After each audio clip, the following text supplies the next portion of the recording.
Hello and welcome. My name is Bruce Rain from Brankus Creations, and thank you for joining. Please let me know if there are any problems with audio or video. As far as I can see, everything should be working. I've got a nice green light here. I've got zero drop frames. I've got excellent connection. So as far as I'm concerned, everything is going well. So, as I said, thank you for joining me. And of course, another big thank you to all of my subscribers.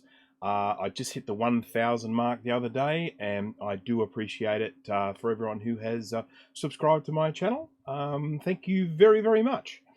Right, so as the title of this video suggests, I am going to be having a look at a Quadra 700 today. And this is a computer that I really like. I did actually work with these in my professional career back in the days when I was working in a design studio. I'm not actually a designer, but I was working in a design studio, sort of pre-press sort of place, and we got ourselves some Quadra 700s when they came out. And they were the duck's guts at the time. They were pretty amazing. We only had either 6800s or 68,000, 68020, 68030 computers, and then this was the big jump up to 68040, and it was a big jump. So quick hello to everyone who is here. Hello Dana, hello Mike, hello Bill, hello Charlie, hello Alex. Who else have we got? Go moving down here. Hello Steve. Hello Christopher. And I think, did I miss anyone? If I did, it's my apologies. But I think I got everyone in the chat there. If by all means jump onto the chat and say hello. We currently have what are we looking at? 12 viewers at the moment. So thank you to those 12 people who have joined. I think a lot of people have a soft spot for the Quadra 700. I mean, I guess hi Chris. I think that sort of the Quadra 700 these days, I mean, if you're trying to find one, if you're trying to buy one on eBay, I mean, you'll often find that they're going for pretty crazy prices. Hello, Brandon. Thank you for joining. I just, I would really love to have one of these. This one isn't mine. This is a customer's. They've sent it to me. They bought it with very little idea of what the condition of it was. And then they opened it up and had a little bit of disappointment. And they sent it to me with very low expectations, not necessarily of my work, but just basically that the this computer has been pretty badly damaged. So they're really not, look, they'd love it to be working, but they're sort of like, give it a go, see if you can fix it. So I thought I would turn it into a stream because a lot of people seem to like the Quadra 700. And of course, one of my real fond memories of the Quadra 700, it appeared in a fairly, had quite a large role, I thought, in a big blockbuster movie. So anyone in the chat tell me what the name of that movie was, where the Quadra 700 was fairly heavily featured? So someone jump on and see if they can name that film. I'm sure there will be plenty of people in the chat who know what film that was. So as I say, it's a popular computer. I think everyone wants it. That's it, Jurassic Park. Thank you. Oh, look at all the Jurassic Parks appearing there. Titanic. Yes, I mean, it was supposedly the computer that was there for running the Jurassic Park at the time with Dennis Nedry's 3 million lines of code for running the park, which, if you ask me, that's probably more code than was required to run an amusement park. But anyhow, even with animals in it, being a programmer. And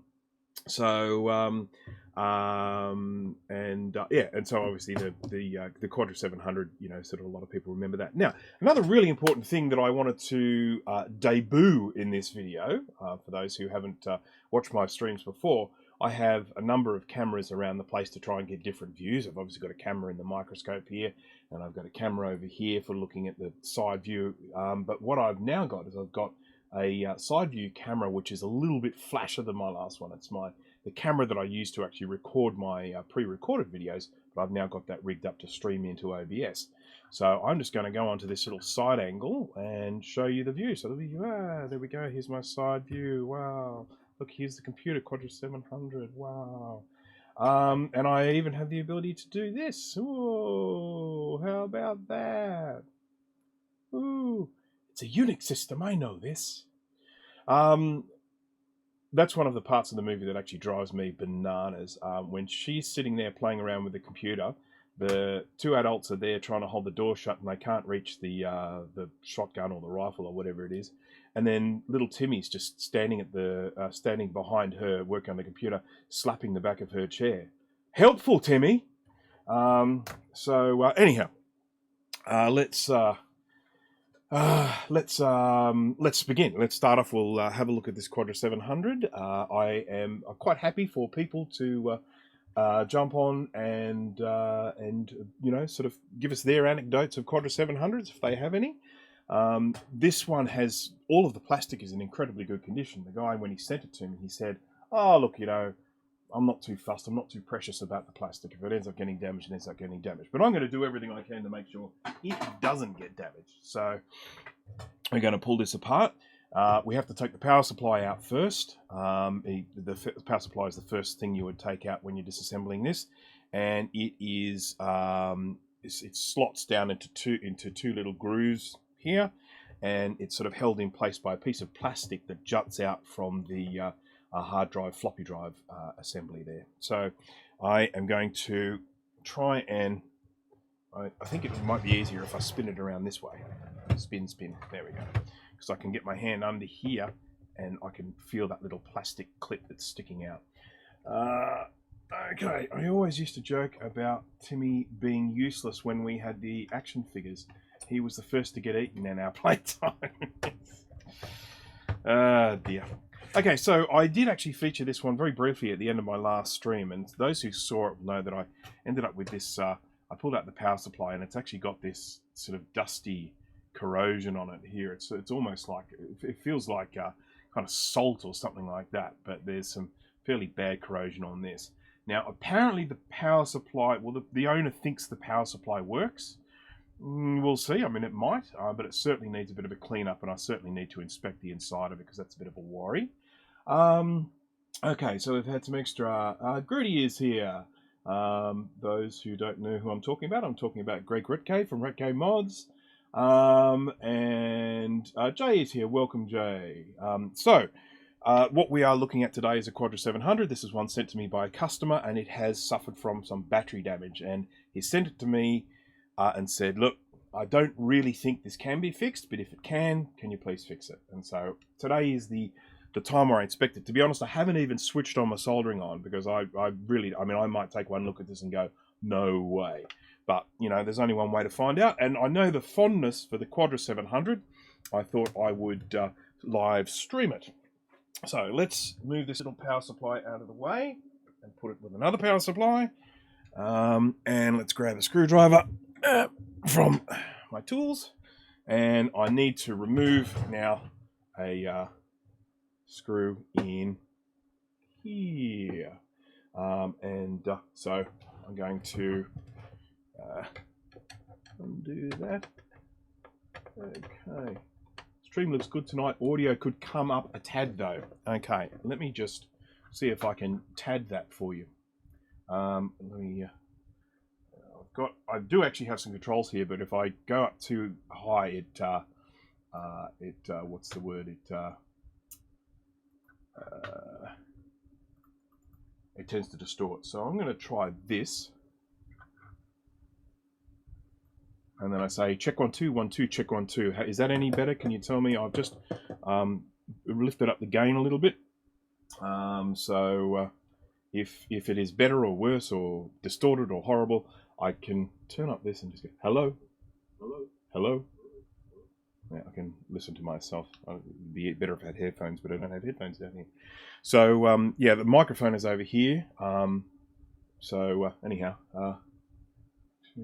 my favorite version. I'm not the one with the Quadra. But nobody messaged me. Okay, so it's really that quiet, is it? So I can keep turning it up. I'm happy to do that, but I don't want to just suddenly be in a situation where I get all excited and start talking loud and blow everyone's brains out. So Come on. So this screw is undone. There we go. Magnet on the end of the screwdriver to get at that. Okay, let's pop that over here. I just turned up my master volume. No worries, it wasn't too quiet to begin with. Okay, well there we go. All right. Well, as I say, I do have the ability to turn it up a little bit more. I'll just do this for. Let's go up to. Just going to try this and see what happens. And check 1, 2. I don't even know if it's making any difference, but there we go. So anyhow, that's possibly a little bit louder. Okay, so obviously I'm pulling apart the Quadra 700 as I go here. I've taken out the power supply already. I'm now going to take out the drive assembly. I've already disconnected these cables, but basically these cables, then the power cable need to be undone from the logic board. They have little straps on them that you can grab hold of to pull them out, so they're nice and easy. And then we have here, just get out of the way cable, we have just here this little plastic lip, and we can just sort of pull that in a little bit. You can't see it because my big fat hand's in the way, and I apologize. And then it will lift up and out like that. And there is our drive assembly. And for those who were not, hi David. Have I missed anyone else there? Yeah. So then here is part of the issue we can see here. This is basically absolutely caked with rust. This floppy drive is, I believe, not resurrectable. We'll probably have to stick a different floppy drive in it. But I think I do have a few spare floppy drives around, so I can probably do something about that. But that is caked. It has a 160 megabyte IBM hard drive in there. I dare say that would be the original. And let's put that out of the way as well. So then we've got the board in here. Now, in order to get that out, we've got a few more things that we need to remove. We need to remove the restart buttons from down here. I'm trying to get a good angle here. There we go. Restart buttons from here. Let me just... okay, so this might be a little bit better. So there's our restart buttons in here. And they need to come out. The main danger with these is they are brittle. And removing them could end up breaking them, but I didn't, so that's fantastic. So there's our little... How cool is that? Let's put that to one side. And then we need to take the speaker assembly out as well. And that is a matter of, I think if I remember rightly, just a long time since I've taken one of these apart. I think you lift up this, and yeah, okay. So there's a little tab. Let's just whip him out. There's a little tab at the bottom here, and you pull that, and then it just levers out. So that's nice and easy. A little bit of fluff on there, a little bit of rust on the back. So yeah, it really is going to be a matter of how much time do we spend on this. So now we have a logic board that is, I think, pretty much ready to come out. I'll just zoom this back out again. Okay. Yeah. And I don't think there is another screw here. I think it is just a matter of this coming out. Yep, there he goes. Clippy-roo. And out she comes. So now we can get rid of this case. Oh, cumbersome case. And we can start having a look at this board. And we can... Oh, how about I turn some light on here? Might be a little bit nicer. And let's do a little bit of a zoom. Right. Well, let's zoom right in and see how close we can get. Ooh, that's pretty zoomy, isn't it? Okay, so let's just... We'll start off out at this level. We might zoom in a little bit more a bit later. So here are essentially the problems. So this is the obviously the RAM sims here. That's RAM and VRAM, I assume. Video RAM, yeah. So there's your video RAM sims there, and there's your DRAM sims there. And what's that? That's probably some sort of, it's either a slot for ROM sim, I would say, would be my guess, because it's sitting right next to the ROMs that are soldered on the board. So, okay, let's So I'll just do a quick catch up on the old chat here. What else? Oh yeah, so there is the whole vibration thing going on. I can't really do much about that. So,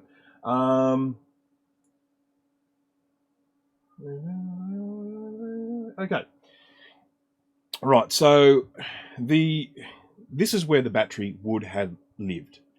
The battery holder has actually just corroded off completely. I mean, my guess is that that was probably the bit that got hit the worst. All of the little contacts and everything would have had the alkaline from the battery on them, and it's just corroded right through the metal, and that has then sort of corroded quite a few things around it as well.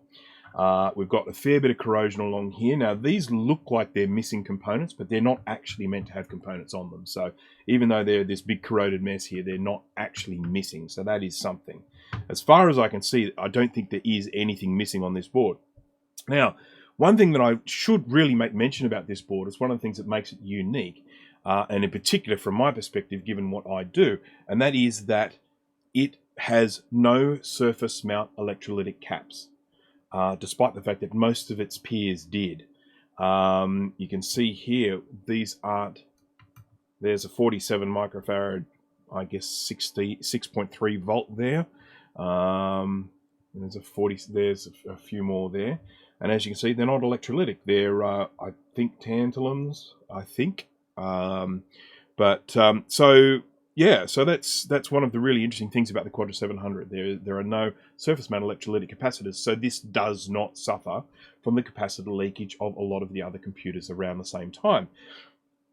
But of course it does have this battery leakage issue. And of course it does have a really major design flaw, in my opinion. So other people might object to this, but these SIM slots here live underneath that drive assembly. And that drive assembly sits right there and has a very small clearance under it. And what that means is that when they started bringing out much larger SIMs, like, 16 megabyte or whatever sort of 30-pin SIMs, you couldn't fit them in here because they were a little bit higher than the normal SIMs. And I believe someone did actually end up making this SIM that hung over the edge that had sort of RAM on it. And it was like a really weird looking SIM that would slot in there and then have this bits hanging over the edge. So keep it low profile, but then have it hanging over the side there. But yeah, as I say, that's a kind of, I mean, there's two design flaws. Number one, the battery underneath the drive assembly. And number two, the RAM under the drive assembly. So, you would have to take the drive assembly. You got to just pull the whole thing apart to replace the RAM or the battery. Whereas on the other ones, it might be in a location where you can access just when you take the lid off. So anyhow, that is I think a pretty significant design flaw with the Quadra 700. So yes, it is basically the same case as a 2CX2 2CI and uses the same power supply, same power connector here. Yeah, so they are interchangeable. And if I remember rightly, you could actually do a Quadra 700 upgrade to a 2CI at the time. It wasn't an upgrade available from Apple. You could basically take your 2CI case in, and they would whip out the 2CI board and put in a Quadra 700 board. I mean, that's because everything else about the case was exactly the same. Little round buttons on the front of it, yes, indeed, which are over there. Yep. That's Quadra 700. The Quadra 900, 950 is also free of electrolytic caps. The PSUs aren't though. Yeah, and that's the same with this one. The power supply does. And obviously we have here something that I think, again, this could be another first. I don't think any Macs prior to this had a heatsink on the CPU. And so that was obviously a sign of the times that as the CPUs were getting more powerful, they were sort of generating more heat and all that sort of stuff. So anyhow, I have probably gone on enough. I think what we need to do now is we need to just have a good old look and see just how bad this is and whether it is repairable. I'm just having a look here on this side to make sure we aren't missing any components, and I don't think we are. Yeah, okay. It's interesting. Someone's put some Captain tape here near where those connectors are. I wonder if that's an Apple thing or whether that was something that someone did later on. As I don't have a Quadra 700, I don't have anything to compare to. And people don't send them to me typically either because they don't need recapping. So, wow, what's that? Something just came off of my fingers. I hope it's not a component. No, I think it's just a piece of corrosion on this. Oh, that's just the battery connector there. All right, so let's flip him over and let's see what secrets are revealed under the microscope. So there's my view, and I'm just going to do a bit of a zoom in here so that you can at least see when if I change over, we can sort of get a nice close-up look of what I'm looking at. So, microscope. Let's just get some focus sorted out. Look at all those flecks of rust on the board. That's nice, isn't it? Very encouraging. Okay, we're looking good there. So, obviously, here's ground zero. There is our battery connector. And with this little hole full of rust there. But can I tell you something? I've seen worse. I've seen much worse. Now, I'll be interested to see here. All right, so we immediately have three problems here, and that is we have four problems. We have a diode that's missing. We have a resistor that's missing. We have a capacitor that's missing, and we have another diode that's missing, and we have I'm not sure what that is, but it's about to fall off, and that is a corroded mess. And that is a resistor that, I mean, it looks like it's just on crooked, but wow, how good does that look? And there, and there. So my first thought is that this needs a really good clean in the ultrasonic cleaner. And I'm not going to do that now. There are a couple of things that are going to be wrong with that. First of all, I think that when I do put this in the ultrasonic cleaner, it's going to knock a lot of corroded stuff off, and I could end up having components fall off this board in the cleaner. If they're only being held on by rust, the moment the ultrasonic cleaner cleans that rust away, they're just going to fall off.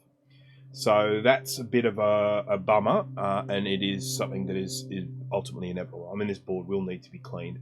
And to some extent, it makes more sense to clean it before I go because for that reason, that things are going to fall off. But I guess one of the main things I'm going to need to do is I'm going to need to seek out some assistance for people that do have a Quadra 700. I don't think I have a schematic for this. I'm going to probably need some assistance from people to maybe grab their Quadra 700s and have a look and maybe take some close-up photos of this area, and we might even need to do some measurements. And, oh, look at that. Sorry, it's a crystal as well. So there's a crystal oscillator that's also fallen off the board. Excuse me. Depending on what that crystal oscillator is, I do have some spare oscillators, but I don't know if they're going to be the same frequency. So, oh, excellent. Dana's got one. Awesome. So can those ICs even be saved? That's a good question, Matthew, and I am not really sure. So, okay, where are we? I'm just sorry. I've been missing the chat here. I've been looking at this, so I'm just going to go back and have a look over and see if I haven't missed anything.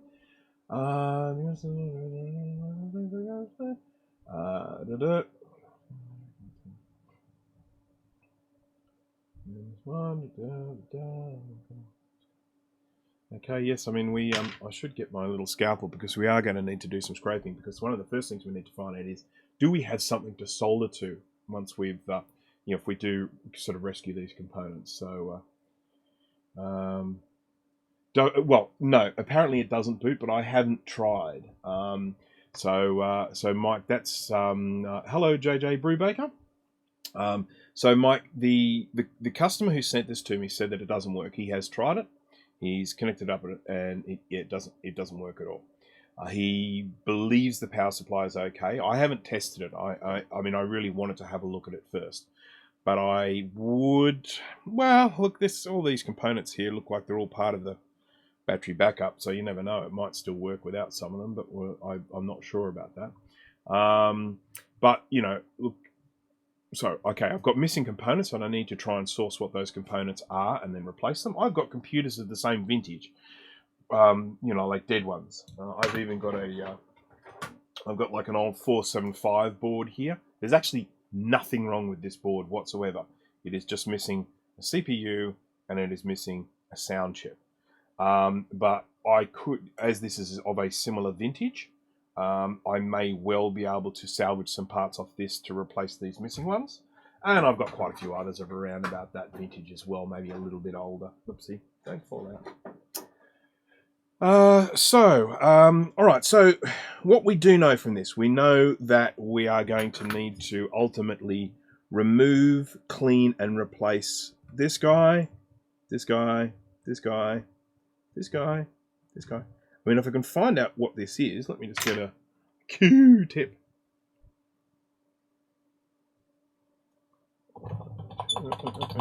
Come on, there we go.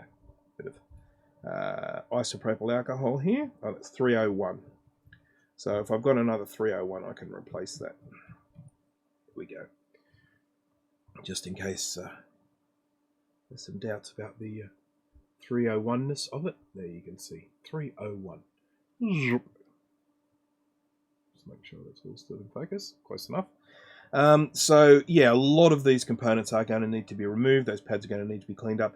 Interestingly enough, though, the traces themselves don't look too bad. I mean, we've got some rust coming out of the middle of the vias here. So there's a via, and you can see there's the green stuff coming out of it. But, you know, I don't actually see any huge breaks. Oh, look at those. They're pretty. So just a little bit of history, just, you know, very quickly. It becomes very apparent when I look at this that this was stored on its side like this. And so what's happened is, as this battery has leaked from here, all of that corrosion has kind of rolled down the board like that. And so, and then it's sort of nestled on the bottom there and done some damage on the bottom, on the side of the case as well. I retract my question. Yes, it's obviously, yeah. It's when it looks this bad, it's kind of foolhardy to try and switch it on. It's just, you know, just doesn't make sense. All right. Oh, excellent. Thank you, Dana. And I know Dana will send me some lovely, sharp, clear pics. For those who, actually, I was going to say that there's who might have watched Steve from Mac 84 did a stream recently where he was recapping his Quadra 840 AV, one that had some problems, and he knew it had some problems. And the question was, were those problems the caps? And this is a question that's still out in the open. But what we did find was there are a couple of missing components on that. And Dana helped out by grabbing his Quadra 840 AV. And yeah, and he had a look, and we were able to ascertain what parts needed to be replaced. Didn't fix it, but at least it's got all its parts in place now. So, we've got some ROM sims here that are looking all scungy. We've got, there's a nice little capacitor, and I mean, there is just a line of, I've just got to move this out a little bit. There we go. There's a line of carnage that just like goes from here and it just travels all the way up the board. And, you know, all of these components here, I think they basically need to be cleaned, ultrasonically cleaned. Then the components need to be removed, tidied up as much as possible, and then put back on again. I see some nasty traciness here. Let's have a look at that. Scrapey, scrapey, scrape. So this is where it's good. Let's just scrape from where it's good. We see copper. We see breaks in copper. Break, break. So we know we've got trace repair coming. You know, it's kind of funny. I mean, look, if someone sent this to me and it was, I don't know, a Mac Classic. I don't want to be too mean to Mac Classics, but if someone sent this to me and it was a Mac Classic, I'd say, guys, not worth it. Just Just not worth it. But when it's a Quadra 700, I sort of feel like it deserves a little bit of extra effort. You know, that's probably just ridiculously sentimental. Oh, I should also mention that what you see here is like a restart button, and what you see here is where there should be a restart button and isn't. So that's actually fallen off the board. So it's the restart and the program is interrupt. And so one of those is gone, and then of course the traces to it here are an absolute mess. So this is certainly going to need some time in the ultrasonic cleaner to get a lot of this gunk off. But what we also know for sure is we're going to need some trace repair. And that is, there's a lot of gap in that trace there where we don't have copper. And just in case we want any sort of proof of concept here, I have my multimeter set on beepity beep beep. And I'm just going to test that it is beepity beeping. And, oh no! Hang on, I should really get it in camera. Oh no! No beep! Okay, so that's that. So we've got a lot of trace repair to do around here. If anything, that probably looks like some of the worst of it around there. We've got these guys here. I'm not too concerned about the traces that are coming in and out of here because these are components that aren't even used on this board. So I'm not too fussed about those. I mean, as long as they aren't part of something that needs to kind of join up at the other end, but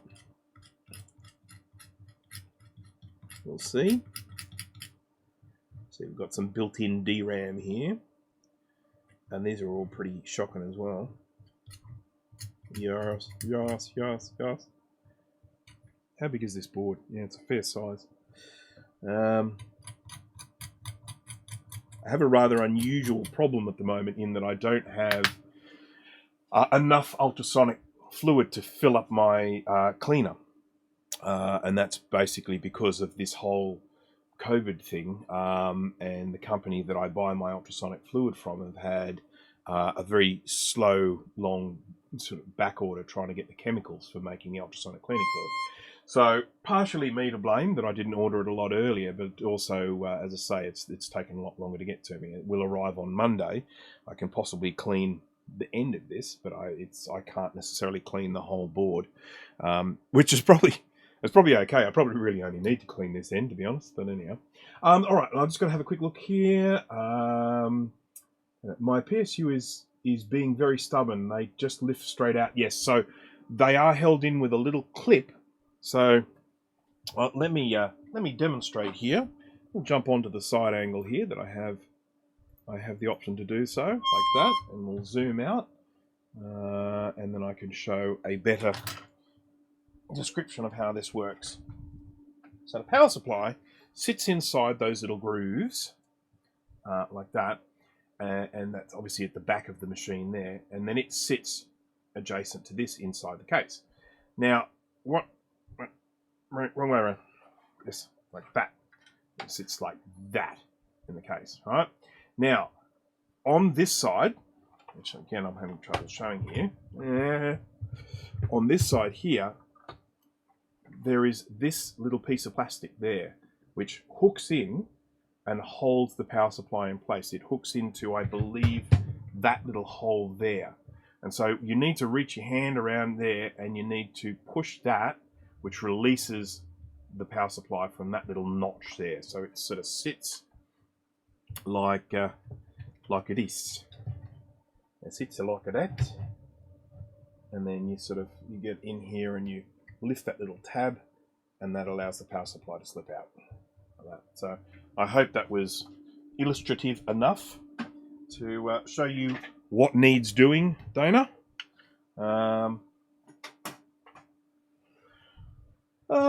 Okay, so yeah, no beepity beep beep. Right. Do you ever use white vinegar to clean? No, I don't. And there's nothing wrong. I mean, white vinegar, if you're going to use white vinegar, you've got to be very careful with it.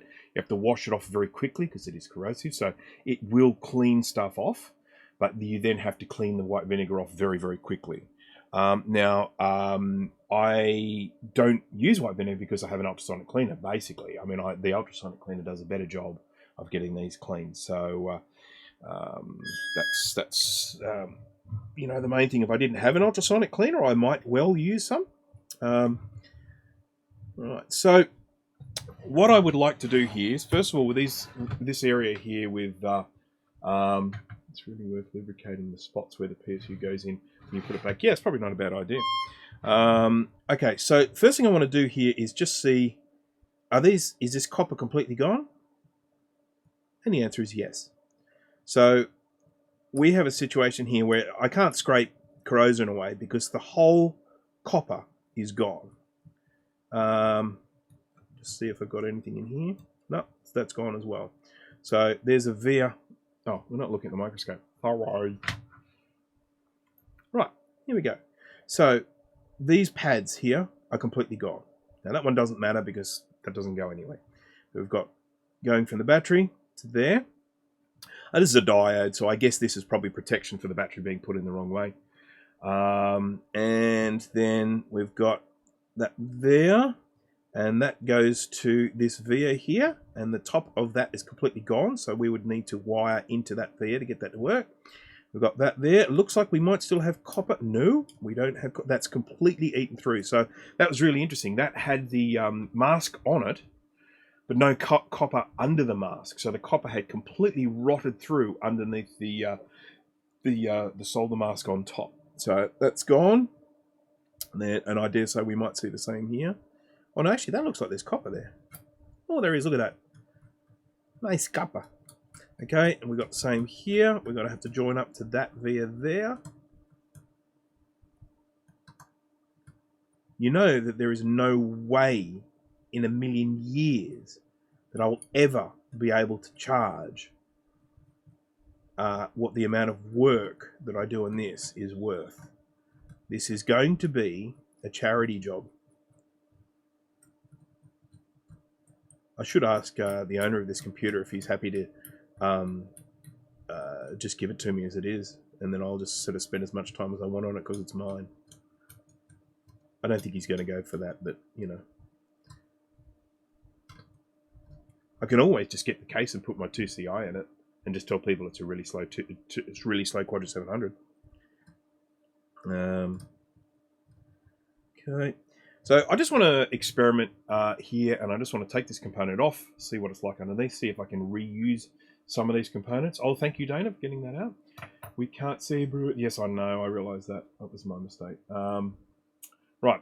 So, hot air station on.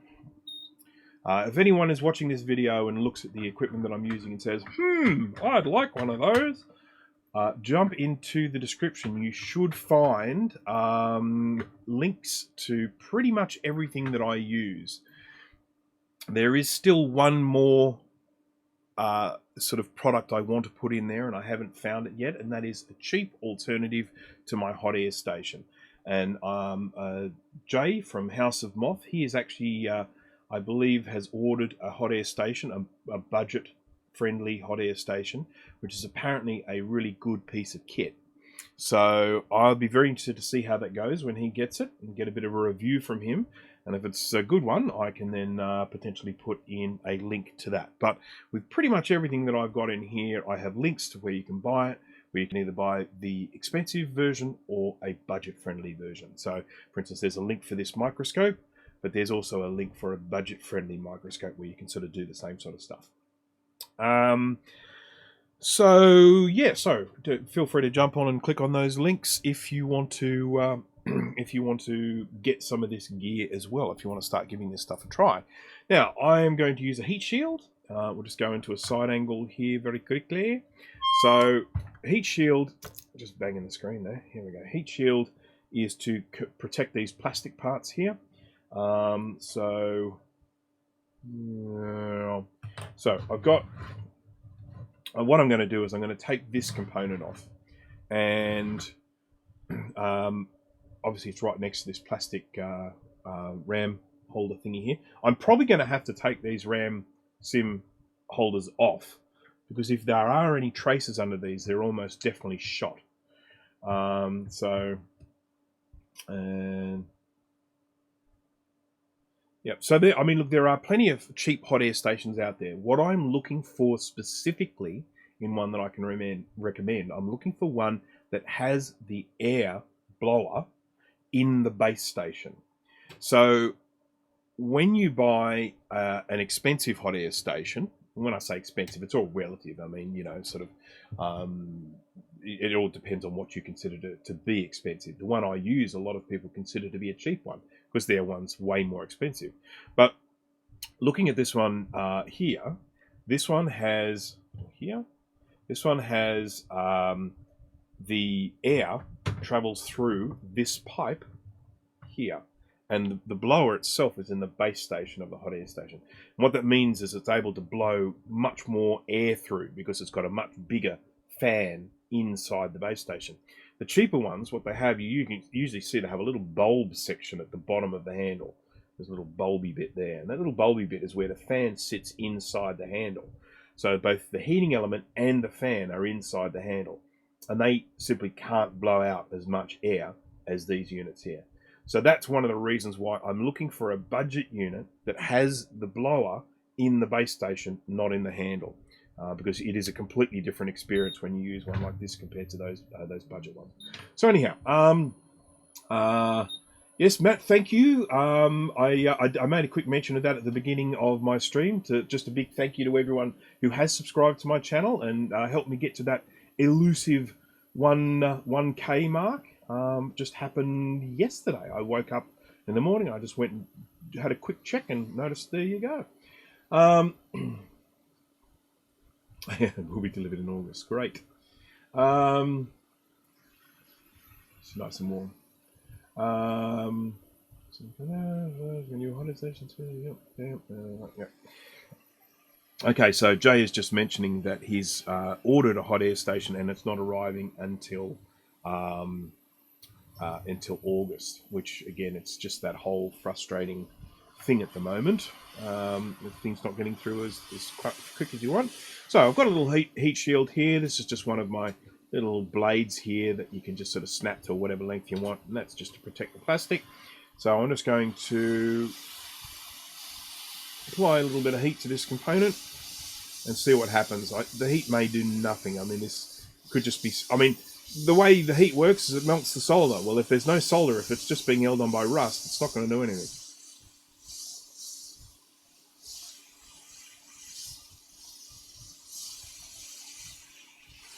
I mean, I'm hitting this with a fair bit of heat. There we go. Oh, he's off. Look at that. And I see something nice as well. I see a bit of shiny under there. So let's just jump across now to the microscope view, and we'll see what we will see. Oh, there was something I wanted to mention, but I can't remember what it was. Hello, John Roberts. Yes, got to try and save this thing if we can, but I tell you what, it's not going to be easy. So, Dana, once you do get a chance, and I mean, I don't want to take you away from the stream too much, once you do get a chance to have a look at the board, I'm hoping you might even be able to get some numbers off the side of that little crystal oscillator that we are missing from this. That's the one in position Y7, just in front of the RAM slots there. So, so for those who have just joined, we've got this Quadra 700. It's suffered some rather bad battery leakage. We're looking at some of it there. And it's missing some components. They have just fallen off the board when the copper that they were soldered to, the copper has just completely and totally corroded right the way through. So let's have a look here. Well, look, this is kind of promising because what we have here is an indication of there actually being solder. Now, what we can see is this one here has got some pretty heavy corrosion, but there is still metal there. And what we can see when we zoom down on the board there is that is solder there. So what I'm going to do now, I'm just going to put this component to one side. I'm going to grab my trusty soldering iron, and we're going to see how good we can get those pads to look with a little bit of TLC. So, or whether we will just completely destroy them. Now, I've got a slight size issue here. This board is a big one. Actually, I don't even know if it's going to fit in my ultrasonic cleaner, to be honest. I mean, I have done a 2CI, so I guess it will. So, flux, my friends, Flux is your friend. This is a no clean gel flux. It is Amtech brand. It is the NC599V2TF. Links in the description if you want to buy it. Highly recommend this stuff. What does flux do? Flux is sort of like a cleaner, if you will. It's protecting the metal that I'm going to work with here from the outside air. It's going to stop it from oxidizing, and that then makes it easier for the solder to flow and for me to get some nice clean pads here. So we're going to start off by adding a generous and liberal amount of flux. Some call that a Rossmann amount of flux. Those who may or may not know Lewis Rossmann's stream, he does like to use a fair bit of flux. So there we go. This is probably about a 75% of a Rossmann. So got some fresh solder here, got my soldering iron, and we're going to just do the same thing I do here when I'm doing my recapping. We get a nice big glob of fresh solder. We're using heat, we're using flux, we're using a little bit of scraping, and what we're trying to do is get rid of the gunk. And it's not going anywhere. It is stuck on there. All we've basically done is we've hardened it with the heat, and we now have a great big clump of stuff. I mean, some of it is coming away, but I think we're going to need a little bit more than just what I would normally do with cleaning up pads on a board. Yeah. Not so good. So this is where we have to start in and get a little bit more manual with it. Okay. Yeah, I mean, this is so melting point of iron, 3 oxide, most of rust is 1539, so you could technically melt the rust off it if you were a bit mad. Yeah, I'm not going to do that. That's around 0.2 Pauls of flux, Rossmann joke. Yeah, that's I know that joke, and that is simply that within the organisation, Rossmann Group, not everyone there uses the same amount of flux. Okay. Now, I tend to be more on the Rossmann side than the Paul side in terms of how much flux is used. I've watched Paul solder, and I don't think he uses enough. But that's he probably would look at what I'm doing and say, "You're doing it wrong." So that's fine. Right. So I'm just getting rid of the solder from there, so that we're just starting with a kind of a fresh. And what I'm going to do now is I'm going to grab my scalpel. Again, links in the description for buying these. I buy these specifically because they have curved blades on them, and they're very good for scraping. There, Swan Morton blades. Board is out. What am I looking for? That part number again. So what I am missing. Have you got a pen there? I probably should text this to you, but this is what I have here. I have D6. So these are all in front of the RAM sim slots. I have D6, and I have a sneeze coming. Excuse me. I have D6, R78, C65, D5, and Y7. No. Yeah, Y7. Yeah, Y7. Missing. So I probably read those a little bit fast. So let's do that one again. We have R78, C65, D5, D6, and Y7. Bingo!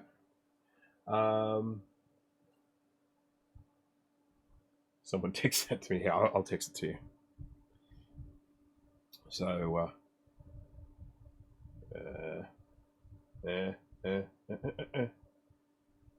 are we? Come on. How do I just send to him without sending to the whole group? It's not letting me. Stop it. There we go. Message. Okay, I am now messaging. So we have D6. Sorry, folks, this is a little dull, I realise that, but this is all part of the journey. 78. C65, D5, and Y7. And bing, there we go. So it's a very impersonal message you're just about to receive, Dana, but it does have the information that you were looking for. Okay, so... Oh, look, Jay said it as well, so look at that. So I should have looked. Anyhow, all right, so let's go back to the microscope here, and let's just see if we can resurrect these pads. So what I'm going to do here, this will all be sticky now, unfortunately. Yeah, it's all sticky, so I'll get a little bit of... what's this stuff called? This stuff is called isopropyl alcohol, or sometimes abbreviated to ISO. And just get rid of some of this flux that's now gone all sticky. And as you can see, it's cleaning up a little bit around here as well. And then I'm going to make a big mess as I try and scrape some of this rust off. So, scrapey, scrapey, scrapey. As you can see, I'm being fairly heavy-handed with it. I mean, I really am smashing this thing with the scalpel. But desperate times.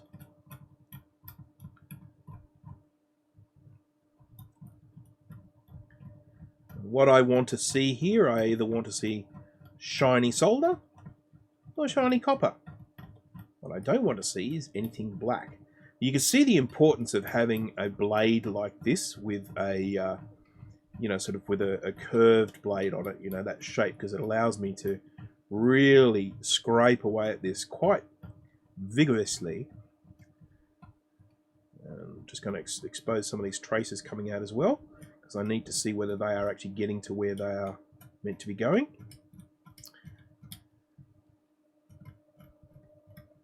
Look at this stuff. Look at it. Look at it. Might clean some of that off now. Get myself a tissue. Oh, thank you for the Gesundheit there, Mike. Appreciate that. Okay. Right. Scrapey, scrapey, scrapey.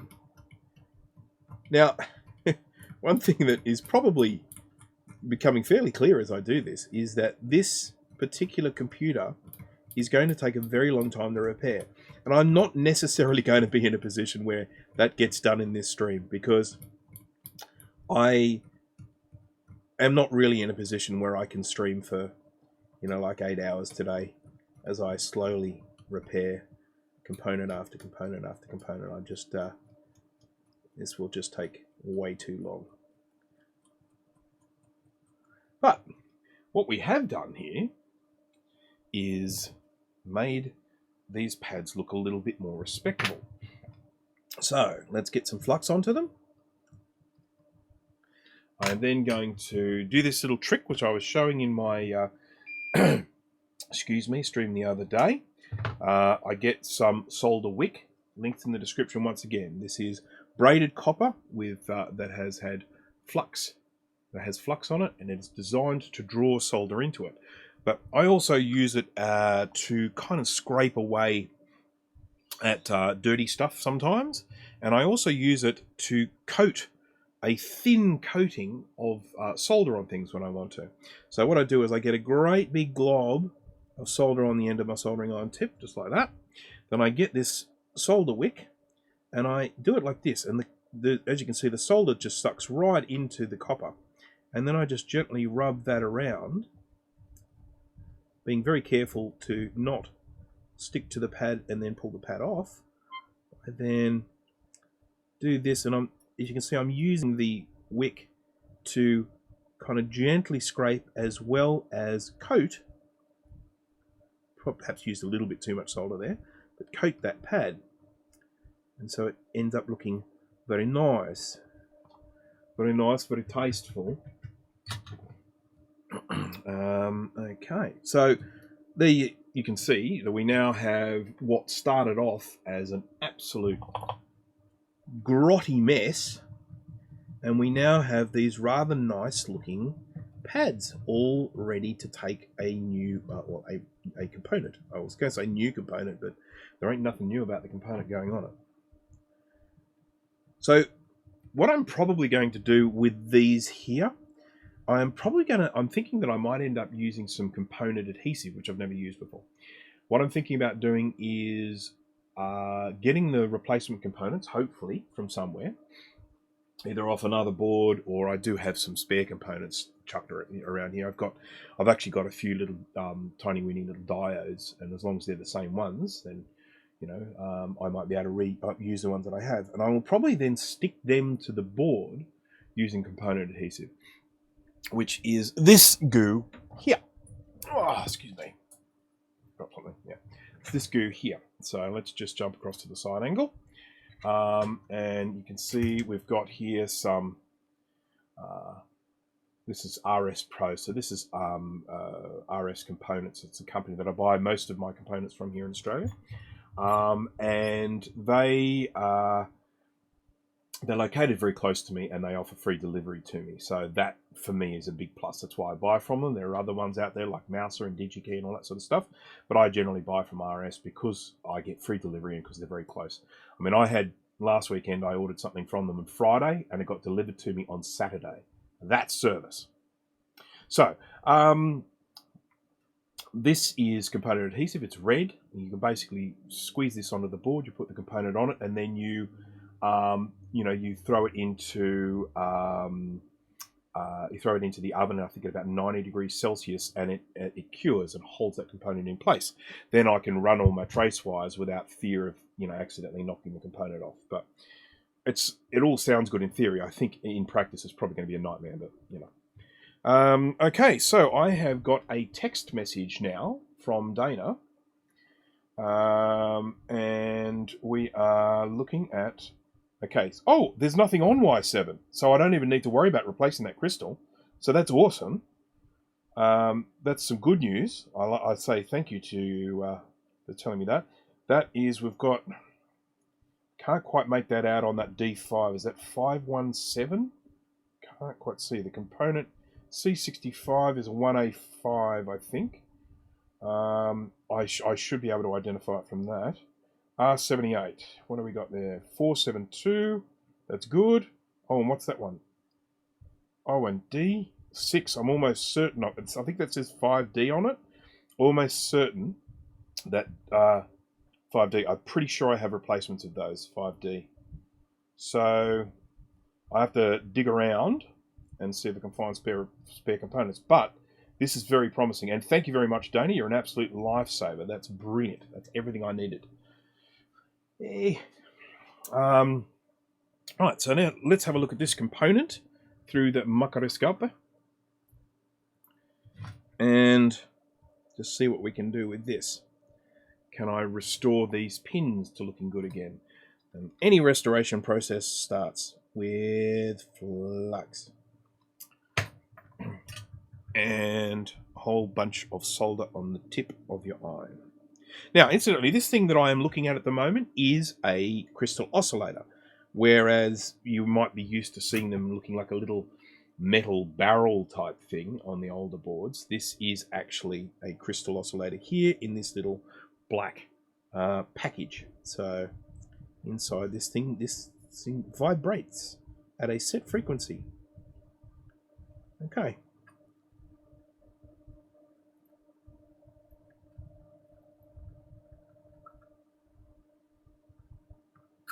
Need scrapety scrape for that one. D5 is 517. Yes, okay, cool. Right, and excellent. All right. So D5 and sorry, D6, that was 5D, I think, was it? Was it?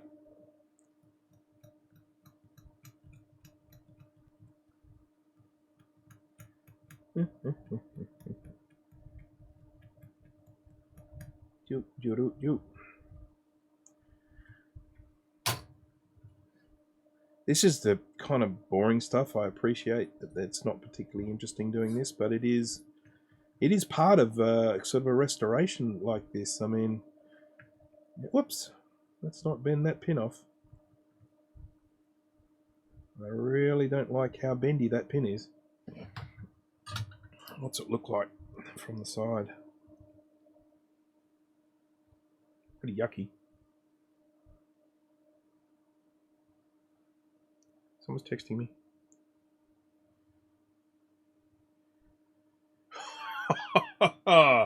Saved you there, didn't I? Didn't I, Dana? So Dana has just confided in me in a text message that when he pulled out his Quadra 700 to help me out here, which is very, I really appreciate. That's wonderful. He noticed that he still had the battery in it, the original battery in it. And if this video ain't a lesson that really should get removed, I don't know what is.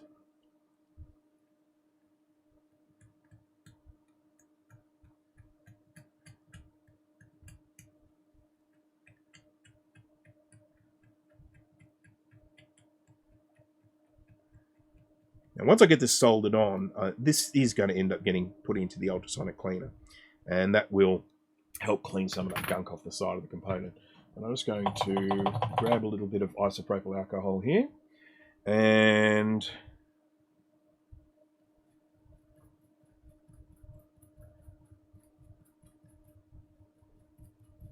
I'm scraping the brush in that direction, you know, sort of in that direction, because I don't want to scrape the other way because I am concerned that I might bend those pins out, which I really don't want to do.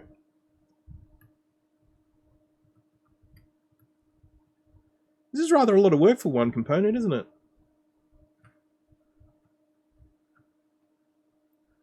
And the problem is that I don't think I have a replacement for this. I might.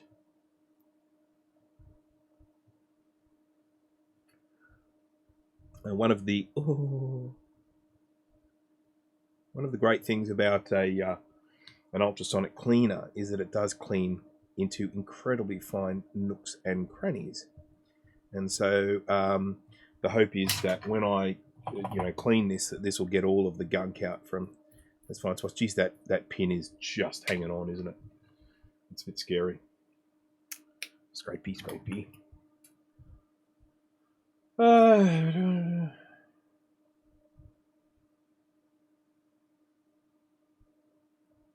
Is that Y6 I'm working on? It is indeed Y6 that I'm working on. I just don't like some of this corrosion sitting underneath this pin, but I'm also very hesitant to move this pin because those pins are so weak now. It's a little bit better. At least I've got some of that gunk out. All right. Okay. Now, I should just very quickly have a look at this and see, okay, if you have a look at this, this is telling me the frequency of the of this oscillator, which is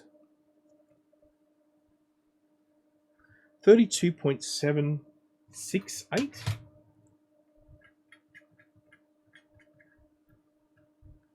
Bit of gunk on there. There we go. Okay, let's hope I can read this a bit better now. 32.768K. So,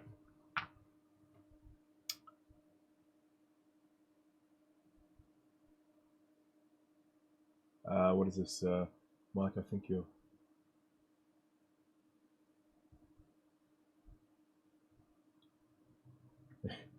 Okay, so let's just have a quick look here, because I've got a couple of boards that I can potentially salvage stuff from. So if I can find an oscillator on this that might be the same, I might just replace it.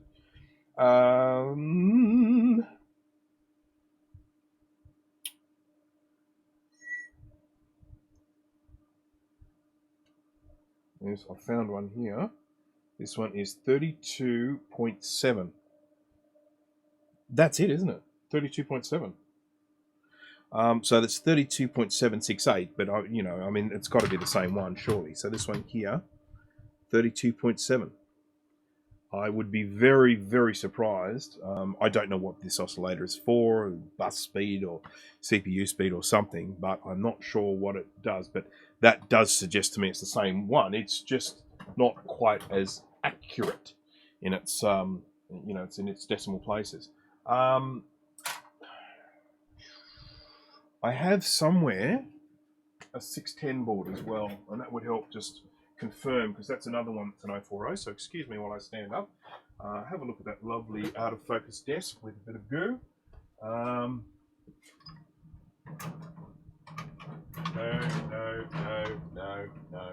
No. Oh, hang on, here it is. No, it's not. That's the good one. You can't steal from the good one. But I can at least check it, can't I? So I know where the bad one is. It's over there in that pile. Right. So let's go side angle for this one. We can have a look at this. Is a 610 board that we've got here. And what I'm aiming for is to try and find a crystal oscillator on here that might be the same sort. Well, this is interesting because this is what I was referring to before about them being in a little barrel. So that there is what I would normally expect. And this one is 32 point, hang on.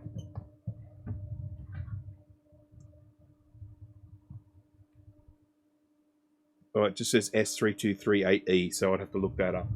I'm not doing that. No. So it would appear that the 610 is not using the same little black ones, but look, I'm feeling fairly confident about taking that one off. So I think what I will do is I'll steal that one from my 475 and swap that over. I've got to step away for a bit. I'll keep my fingers crossed for you. Thank you, Steve. I will maybe or maybe not see you later.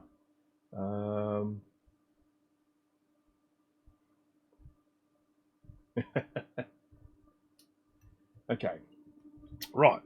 So it's the real-time clock crystal, is it? Okay, well that would make sense given the fact that it's sitting right next to the battery. So that's obviously powering the. It's obviously giving the time for the real-time clock, which makes perfect sense. Thank you, Danny DiGiacomo, for that information. That's good. The frequency of real-time clock varies with the application. Frequency is commonly used because it's a power of 2 to 15. And then you can get a precise 1 second period frequency by using 15-stage binary counter. So that probably means that I've got spares of those, if that's a very common measurement for a real-time clock, because I do have a few floating around. But anyway, let's steal the one from here. I really see no reason in taking the risk with that other one when I have one here that I can steal. So let's just grab that one there. This will be a lot easier to get off because this one is not gross. So I get myself some Tavasers and apply a little bit of heat.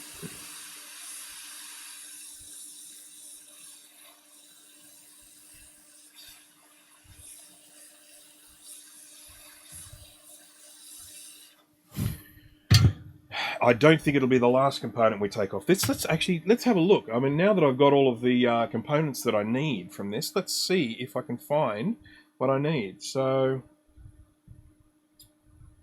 right. So, we're fine with our Y7. That is meant to be empty. So that's all good. We've got, for D5, we've got 517. So let's have a look around here for...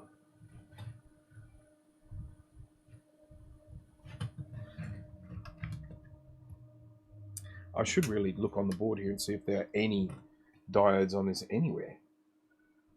Any of those 3-prong types anyway.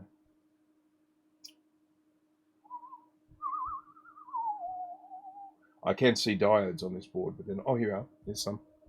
Here's some. 1 AM. I've definitely got 1 AMs. I've got spare ones of those, I think. They're a little bit hard to see here. I mean, apart from the fact they're out of focus. They're dirty. So if I get a little bit of...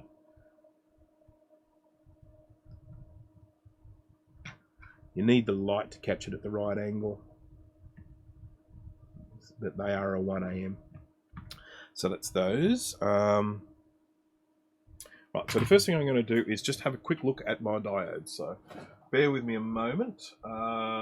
They, I think, are in here.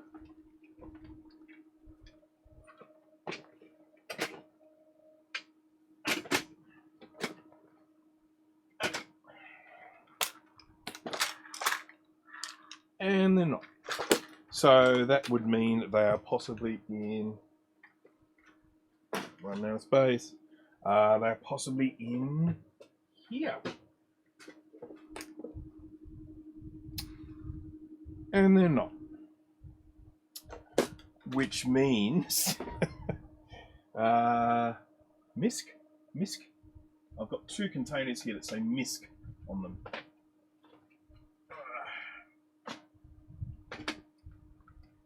This is just so precarious. I've got to find somewhere to put all those things. Definitely not in there. Definitely not in there. What's going on? Where have I ended up putting them? This is all mighty confusing. Sorry, guys.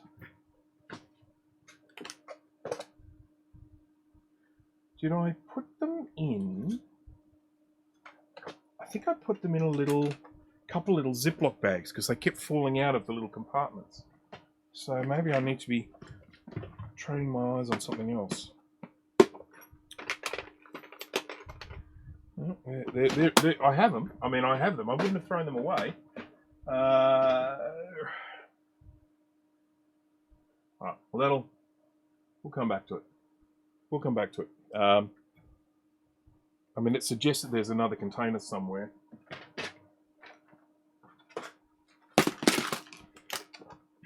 Oh, here they are. Okay. This is the only diode that I've got. Let's just have a look at that one. And that might at least be one of them, but probably not. Okay. What have we got here?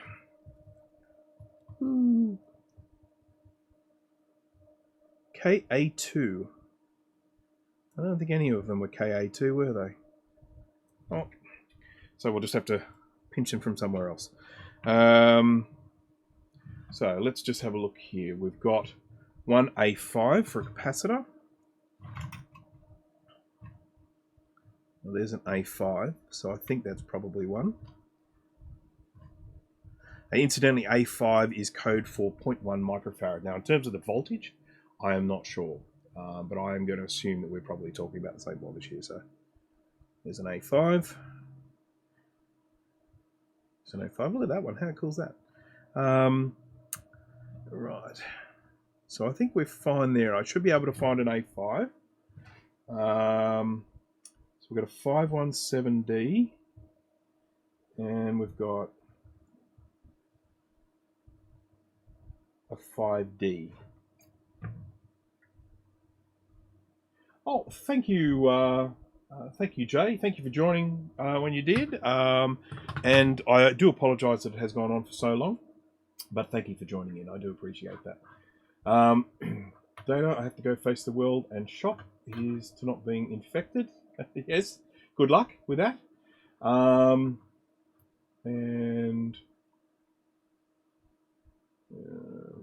I could be wrong. I think they're transistors or MOSFETs. Well, the only thing is that they are identified on the board stenciling as D, and typically, if they're a D, they're a diode on the Apple sort of coding. If they were a MOSFET, I think they would have a different label from memory. Are you talking about these ones? Yes, no, you're right. Sorry, yes, my mistake. Yes, you are exactly right. These are coded as Q, so these are sort of transistors basically. So yeah, so these ones here are transistors. They're not diodes. You're right. You are exactly right, and I apologise for leading you down the garden path like that. So. All right, so we've got a salvage job there to do, but I'm not going to take too much of your time up on that because at the end of the day, that really could take me forever or a really long time. What we will do is we'll just continue with looking at some of these components and seeing just how bad they are and what we can fix, what we can't fix. I really don't think we're going to be in a position during this stream where I can say, hey, let's give it some power and see if it works, because I just think we're too far away from that at the moment. I think that I'm going to have to invest some serious hours on this, but we can at least put this back on, and you can put this little crystal back on. I don't believe there is any way around that this needs to go on. I don't think it's polarized. So we'll just pop that on there. Now, what I have to ask myself is what is the best way to stick this component on? Actually, before I do that, I'm just going to check and make sure that, yep, that's all got copper. Okay, so there's no break in that trace, so that's great. So I think the best way to do this will be to... Grudy, he fix it yet? No, he not fix it yet. This is going to be a bit of a long-term project, I dare say. So I'm going to put a little bit of solder onto that there. Some of those pads. I'm going to add some flux. Is this the good stuff? Yep, this is the good stuff. I'm going to put my component on here. Like that. I'm going to get a little heat shield so that I don't melt my RAM slots. And I am going to... I've got a whole left-right hand issue going on here. Can I do it? This is really annoying. Let's just bring this all the way out. I can do that. Alright. Okay, so I can put that there. I can theoretically hold this with some tweezers. I need my big tweezers. Here's my big tweezers. And melt that solder underneath and then attach this component to it.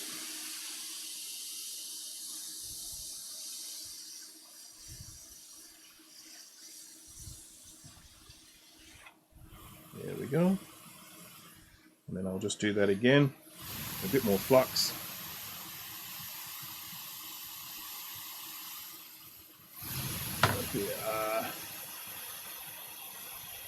Continuity test first, yeah.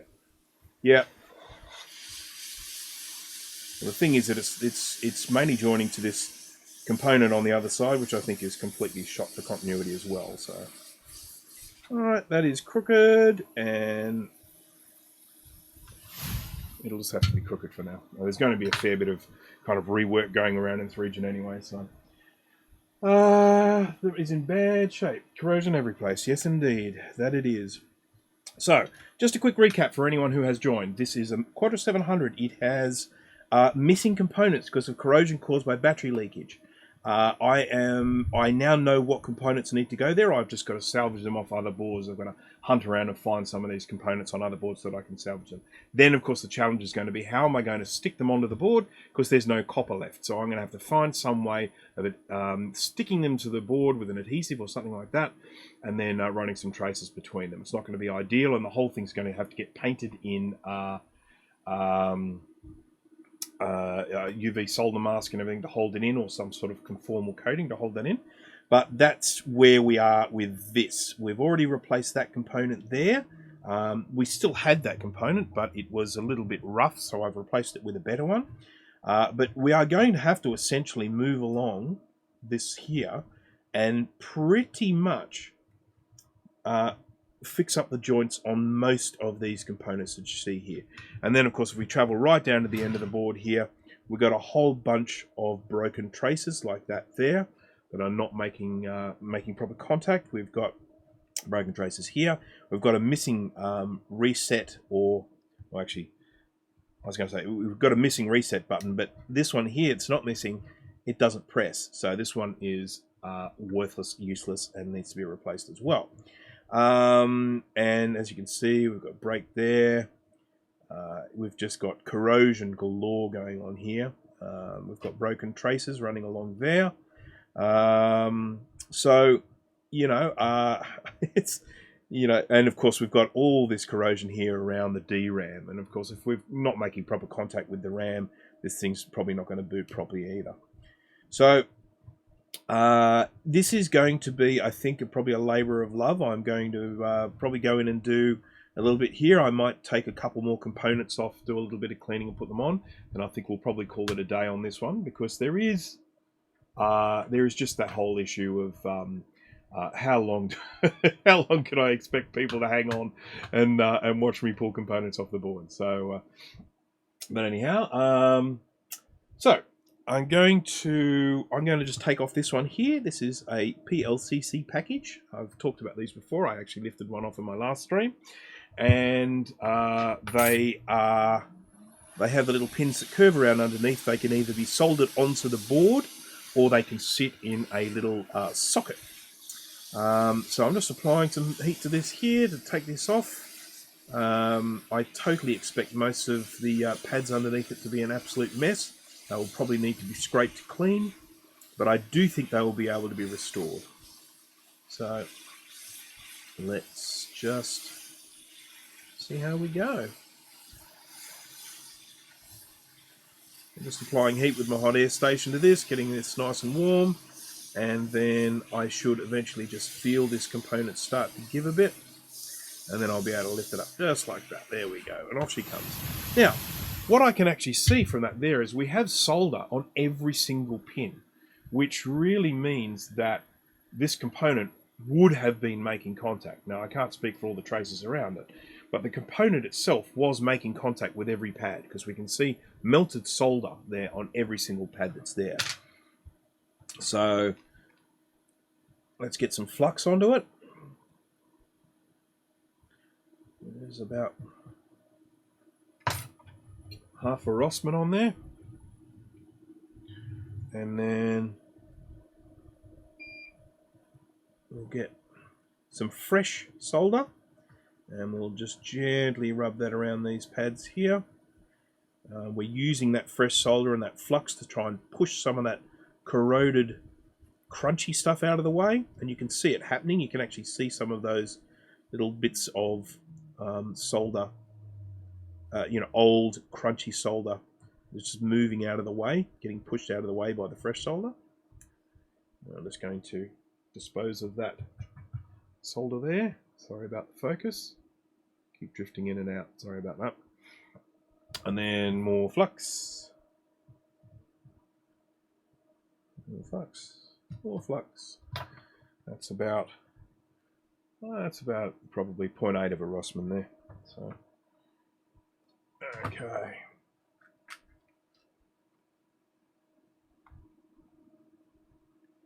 I check that via is still connected first. Yeah, which via would you be referring to? I've got a few here that I'm going to end up checking, because I'll tell you what. Certainly the one, the main one you always check before putting the component on is the one underneath the component. The other ones we can test once the component is on there, but I can't do anything about testing them. Well, actually I can, because I know which pin it goes to, but let's just do this. Once again, I'm going to need to scrape with this one. There's just too much gunk on here for me to just get off with my normal sort of methods of a little bit of heat and solder and whatnot. There's actually need for manual, physical, mechanical removal. You can see I'm taking off some of the coating on these traces as well. I'm really not concerned about that. I will tin them with solder, which will help protect them and make sure they don't get corroded in the future. And any that I have concerns about from a short-circuiting perspective, I will coat those with UV solder mask. Sorry, my nose is a little bit blocked today. Sorry about that. I'm sounding very nasally.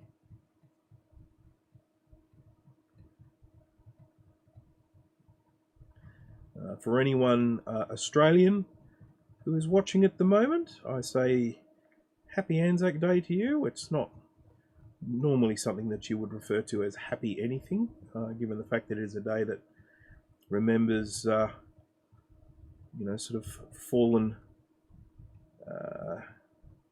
servicemen and women. It is, I think, the equivalent of what the Americans call Veterans Day, I think. I could be wrong on that. Someone can correct me.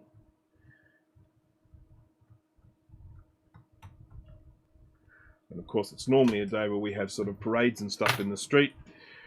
And that's all been cancelled because of this whole COVID thingy. Okay, so just going to clean that up.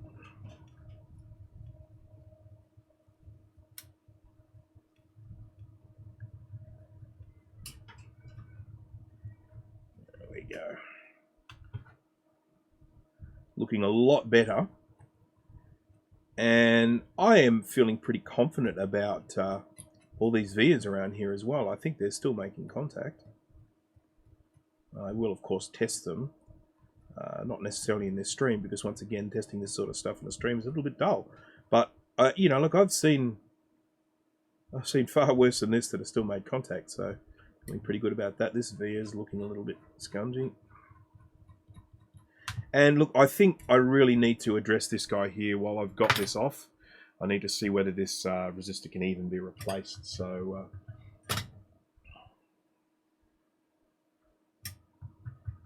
oh, data, that's good to hear. He's saying his power supply for his Quadra 700 still looks good, so that's fantastic. I'm going to put a heat shield in here. I'm very close to the RAM slots.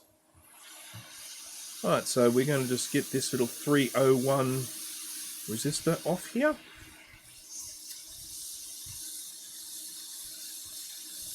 Because it's particularly scungy. Ouchie. I am burning my fingers because what's happening is this heat shield is just blowing all that hot air straight up onto my fingers. Ouchie.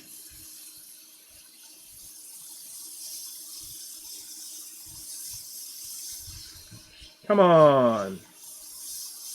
Thank you. Okay. So, ouchie, ouchie, ouchie.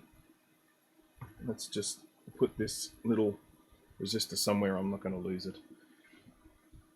On Memorial Day, we honour those who have died. On Veterans Day, we honour those who are serving, have served. So this is Anzac Day is probably a little bit of a combination of both, really. It's honouring those who died and honouring those who came back. So, and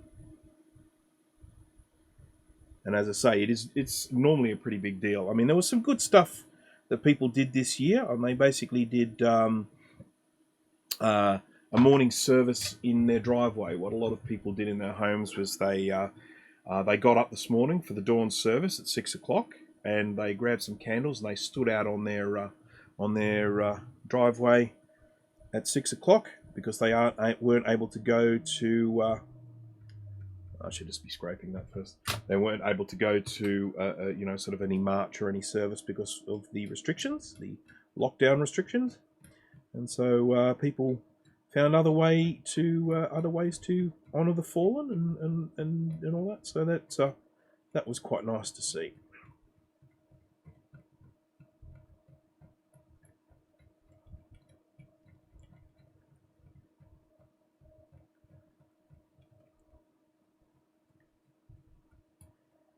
Okay, scrapety scrape.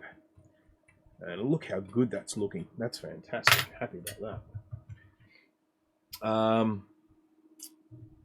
Right. Actually, I'll use Wick for this. I want to get a bit of a coating on it with some Wick. So just get that. And we will just do a bit of this.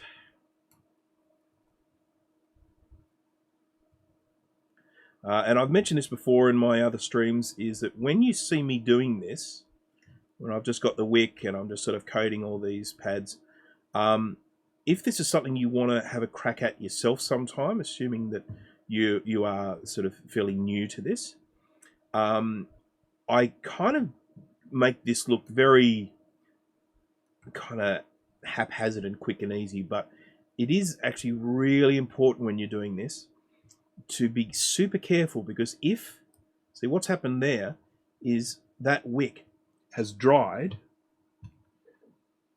and it has stuck to one of those pads. Now if I were to just give that a yank, I would rip that pad off.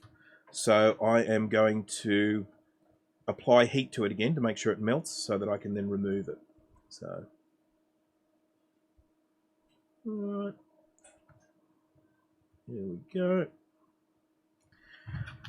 And once again, once we've cleaned all that gunk away, these pads and traces and everything don't actually look too bad.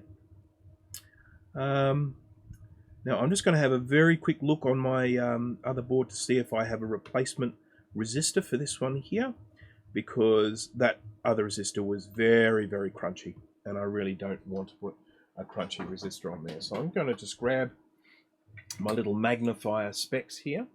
I'll pop these on and see if I can find a 301 resistor on here anywhere. I think it was 301, wasn't it? Damn my memory.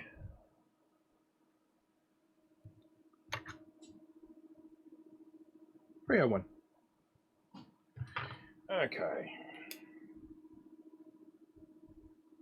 This is too small for my eyes. I need my microscope. Sorry guys. Sorry.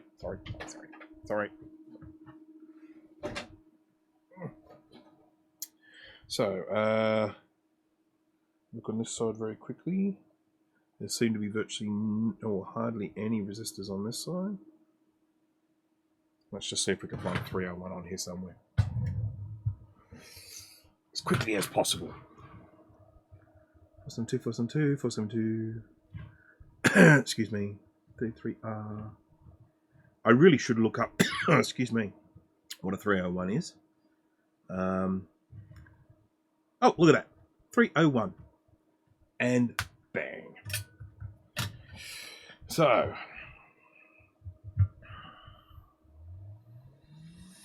this red stuff underneath is a component adhesive, and that's what I'm saying I'll probably try and use when I stick my components back onto those missing ones to hold them in place. Let's grab this back again, and we'll put this component on. Then I think, look, after that I'll probably just draw to a close. As I mentioned before, we're not in a position with this one to complete it. There's just way too much work and way too much damage. But you know, this can potentially be an ongoing project. And I would very much love to see this get fixed. Actually, I've still got some adhesive under there. No, it's just solder, so that's fine. So with this one here, what I'm going to do is I'm going to put a little bit of solder onto these pads.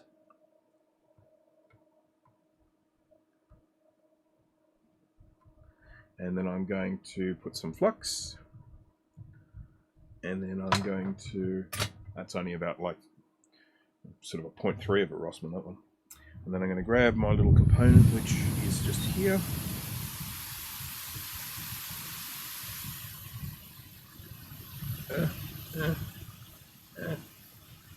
Come on. Apply some heat, get all that solder melting. And there we go, that sits on there. That's held in place. And then what I do is I drop the airflow down, because I don't want to blow this component away. Put some more flux on there. I apply some heat. And what will happen is that solder that is there will just pull that component down. Like that. Just pulls it into place. The surface tension of the solder actually pulls that little component where it should be. So you don't even need to push it or nudge it or anything like that. So, all right. Let's just clean that up there.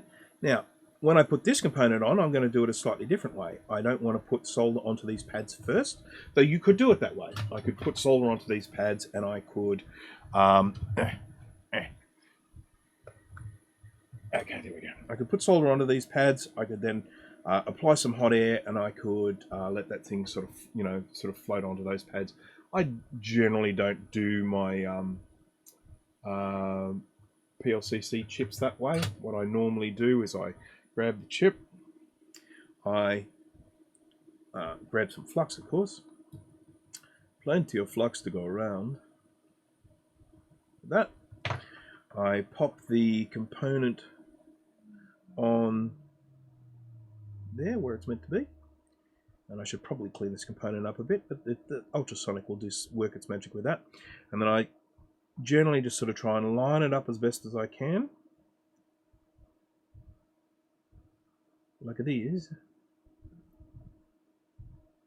That looks pretty close to me.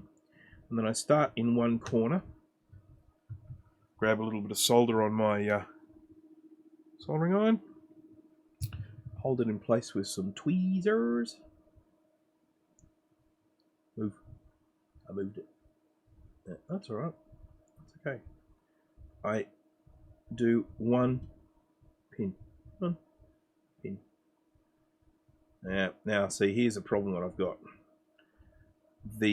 It's held on, but the sides of these pins are so corroded that they're not actually taking on solder. Only the very, very bottom of the pin is, so it's very hard to see when that's even joined on.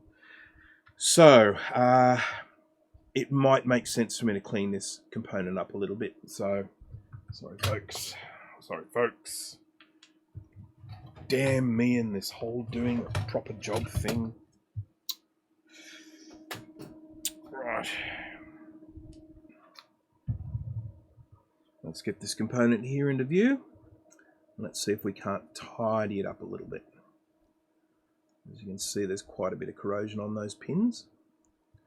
So what I want to do is get some flux on there and get a bunch of solder on the end of my iron, and then we're going to do this.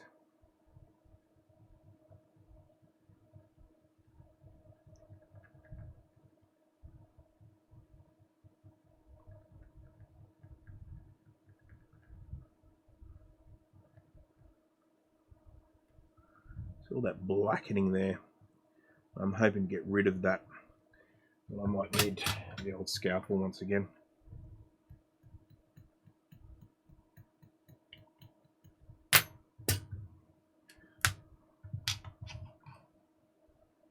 Very cumbersome, this work, unfortunately. It's the kind of work where you sort of need 3 hands, and I've only got 2. Bit of a pest. You know, when I do this, I'm going to burn myself. Didn't burn myself. Yay.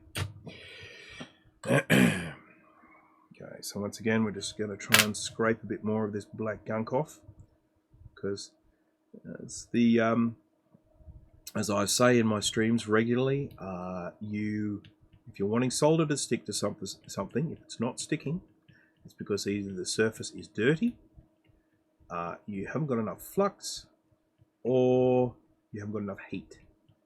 And well, it's pretty clear to see why solder's not sticking to these ones, and it ain't because of flux or heat.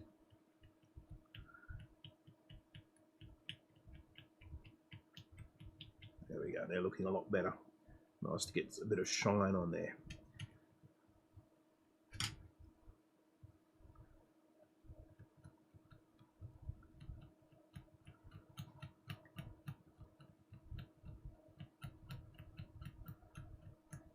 Now, I have mentioned in my streams before, sitting there watching someone scrape metal is not always the most interesting thing in the world. So for that, I apologise. If anyone would like to make any comments or talk about anything or ask me any questions, I can try and answer them while I'm doing this.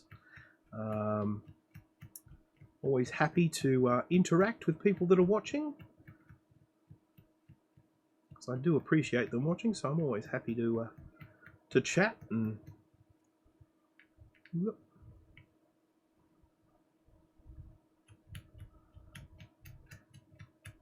Very relaxing. I mean, look, at least what's going on here is a little bit rewarding. I mean, I am getting clean copper being exposed here. I mean, if I was doing this and the pins were falling off, it'd be a different story. But I'm actually getting nice, clean copper revealed when I do this, and that's exactly what we want. So now I can move back to my original. Oh, could I do a spotlight search? Crazy spotlight search. So if I get a little bit of flux on here now, and need any more photos before I button mine up? Hopefully not, thank you, Dana. but I'll be sure to think of something just as soon as you put it away. But thank you very much once again. I do appreciate it. Just very handy to have someone with a Quadra 700 right on call there. I shall go on a little component hunt once I finish the stream and see if I can find everything. So what I'm doing at the moment is I've exposed copper. Normally these pins would have a coating on them. What I did was I took that coating off and exposed raw copper. And raw copper, when given enough time, will basically corrode. And so what I'm doing now is I'm giving them a coating of solder, tinning them, as they say, which will help to protect that copper and stop it from corroding in the future. Okay.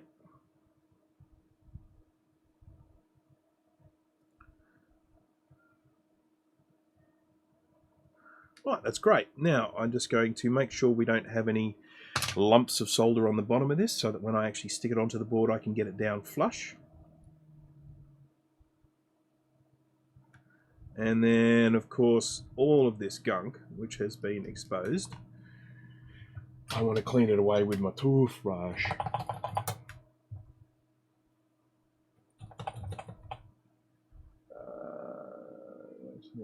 Just listening. Oh, how do I look on the big screen? Wow.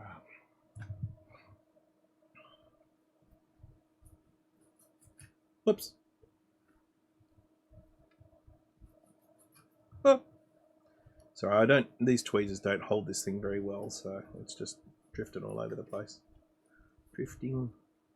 Maybe if I hold it like that. Yeah.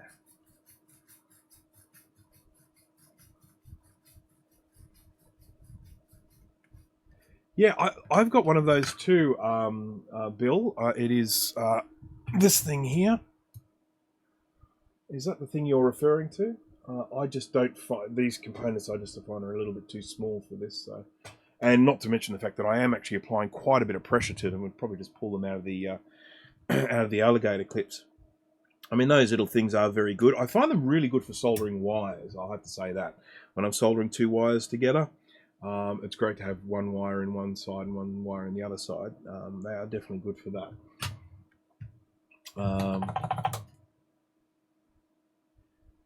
Hello, Ed Studio Workshop. I don't think I've said hello to you. Question about a CC VGA mod. Has the Tech Knight's suggested method been suggested? I'm not sure. Has the Tech Knight's method been suggested? Can you tell me what the Tech Knight's method is? I have obviously done the CC VGA mod, and I have a video of it on my channel, and I'm very happy with the end result. It's working, and I love having an 040 in my Color Classic. It makes it a far more usable computer. Just bought myself a CC which I'd like to perform an LC575 logic board mod to. Is it a silly idea to try white vinegar to get rid of corrosion on the pins?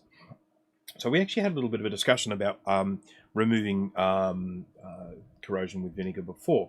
And although white vinegar is good for removing corrosion, it does continue to corrode. So you have to wash it in the vinegar, clean it, get a toothbrush, whatever, and then you've got to rinse all of that vinegar off with distilled water, or sort of get it completely and totally clean. But it is quite effective.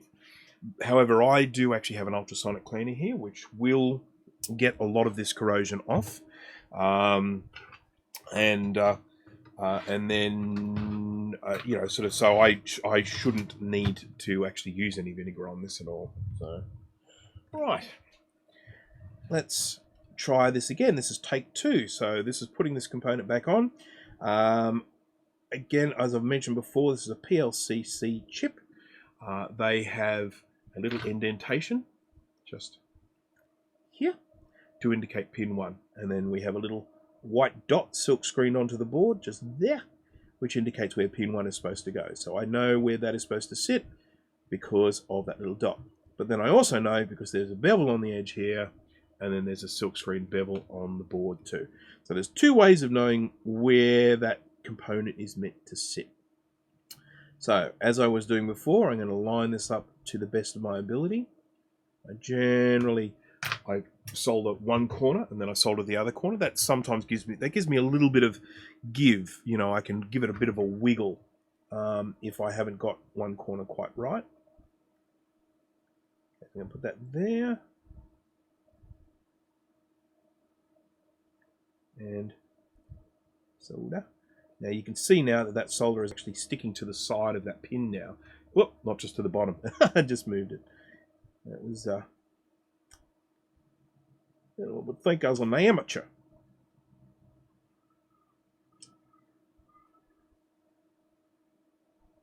Okay, now have I managed to get this in the right position? So the way I check to see if it's in the right position, I look on that corner and then I look up at this corner. Are we lined up in this corner as well? And we do appear to be. So despite the fact that I moved it out of the way, and that little tack joint that I did there is really ugly, but I am going to clean that up afterwards. So let's now spin this around so that I can tack another corner of it. So I tacked this corner up here. Sorry, you can't see it. Tack this corner up there. And now I'm going to tack this corner down here.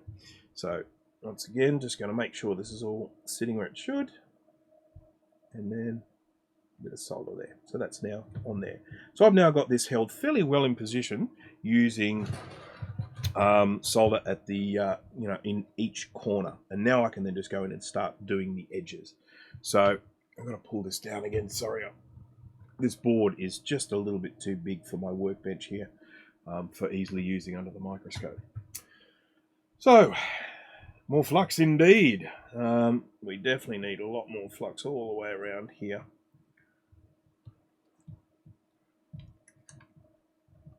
Okay.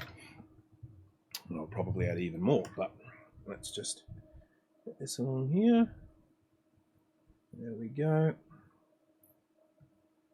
Not 5 nice little joints looking there.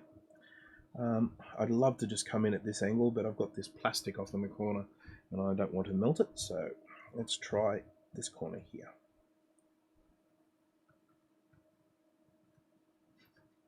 There we go. And then let's spin him around.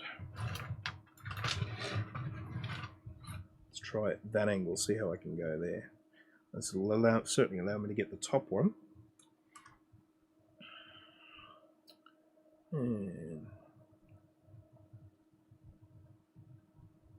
yep. And then can I get this angle here without melting anything? There we go. So, I know you weren't necessarily able to see all of that, but we can now see got these like little buttress joins. They're actually joined. This is, yep, they all look okay. I'll lift it up a little bit like that. And you can see that they're all joined there. They're not bridged together. That's what we're always looking for, to make sure that they are making a proper join. We don't have any bridges. That looks okay. So I'm feeling pretty good about that one as well. But, you know, as I was saying before, I mean, one of the things that I am feeling quite good about is that, just change the siding, is that even with that component that was horrendously corroded, that it did appear to be making proper contact. So I think with that one there, that's what I just replaced. Even if I hadn't replaced that, that component would have still worked. Probably what we have more of an issue with potentially what's going on with these DRAM sims that have copped a lot. But I'm also concerned about this button here. I mean, whichever button this is, I can't remember if it's the restart or the program is interrupted. Whichever one it is, it's stuck. So it's probably stuck on. And these things aren't going to work very well stuck on. So, quickly, it's just WD-40, non-conductive, non-corrosive, stiff toothbrush. Okay, workshop. I believe the VGA mod originally caused stress on the analog board components by pumping a high voltage through them. I believe his revised version of the mod gave the CC's analog board longevity. You know what you need to do, Ed's Studio Workshop?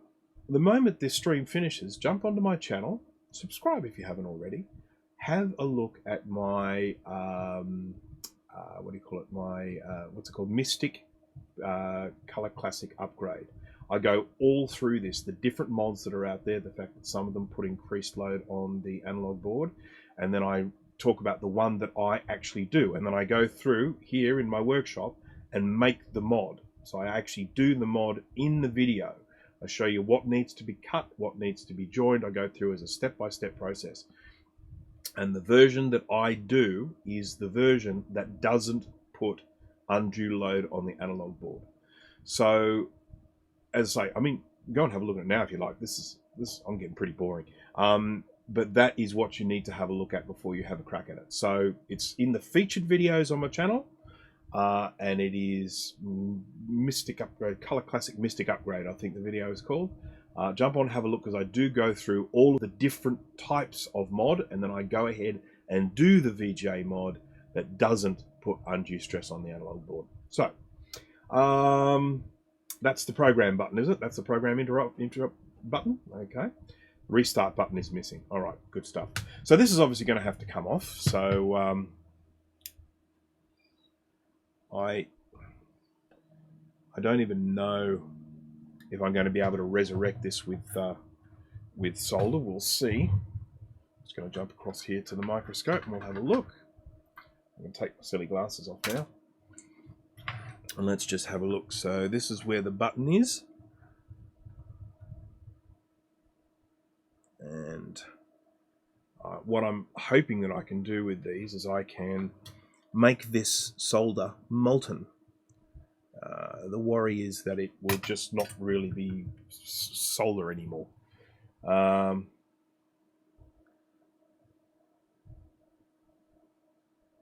this will just be some sort of corroded nonsense.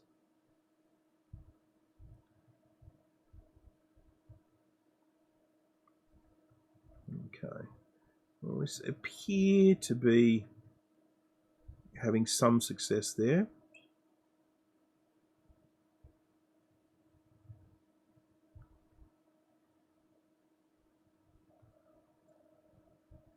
I'm heating this up, getting it as hot as I can. Ow!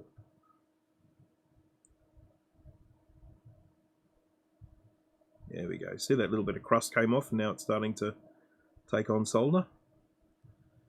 That's what I wanted to do, get all that crusty stuff off. I don't care what happens to this button. I don't care if the heat that I'm applying at the moment is melting the plastic on the other side, because, well, the button's stuffed. I think I have some spare ones. I know I have at least one spare one, but I don't know if I have enough to do both of them. But, you know, I'm sure I'll probably be able to find some somewhere. Where did that board go that I salvaged something off before? When I put it away again? Is it floating? Oh, here it is. Does these, yeah, so these don't have restart buttons on them. That's an LC475. What about a 610? Nope, that doesn't either. Different types of button. This is a Macintosh Plus. Ah, look at that. Got two of them on there. So I can pinch those from a Macintosh Plus. That's great. I've actually got one on an SE there as well, so that's fantastic. So yes, it looks like I'll have buttons galore. Now what I'm doing at the moment is didn't have it on before, so I'm just firing up and warming up my solder sucker, which I'm just going to go onto side view here. And the plan is that I'm going to use the solder sucker to pull the solder out of these holes. That's why I was wanting to put new solder on there, because I need it to be molten in order for this to suck it up. If it's all crunchy and crusty, this won't suck it up.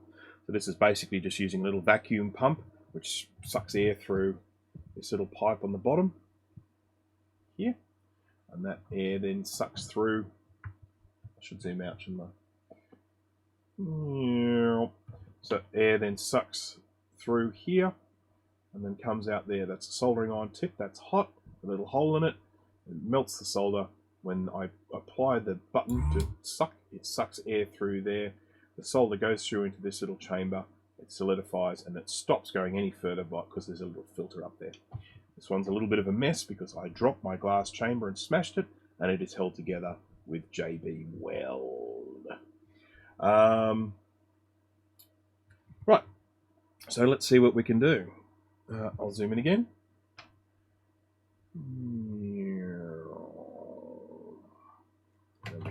Oop, get into camera here, which I think is about there.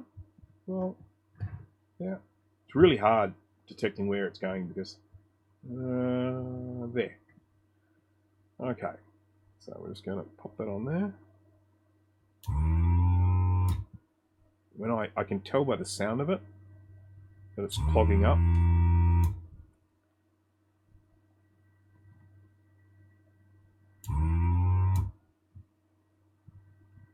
So it's melting that solder and then sucking it out again at the same time while it's molten. And to be honest, there is really no substitute for that in terms of ease of use. There are other options, but that is definitely the easiest to use. So let's now jump across onto here and we'll see. Yeah, we've still got a fair bit of gunk in there. So it hasn't sucked it all out, but is it enough for me to get these out?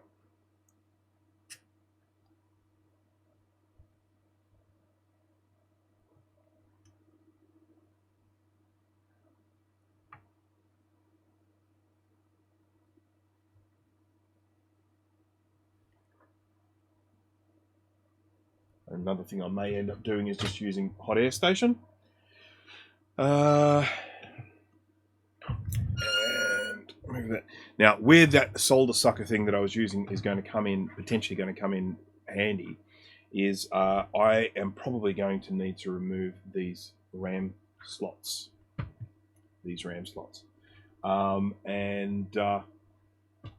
For that reason. So this is all the area that we were looking at before with all these missing components. And so this is what we've been closing up on. That is the crystal that I replaced. That is the PLCC chip that I replaced. That is the little resistor that I replaced down there, just the end of my fingernail. And this is where all the big streak of corrosion is. And then these are these missing components that I now know what needs to go there. I've just got to source them and find some way of sticking them on there. Welcome back, Steve. And so I may well need to remove this RAM sim to see if there's any damaged traces underneath it. And that's where that solder sucker is going to come in handy, because in order to remove that, I need to desolder all of these. Yay! So anyhow, that's something to look forward to. So what we're basically trying to do now is see if we can get this switch off, because it is completely and totally fused. This button doesn't push at all. I suspect it's probably closed. Let's check and see with my beepity beep. I put it onto beepity beep mode, and let's just check these. It looks like it's actually stuck off. So there we go. That's okay, but still got to get it out.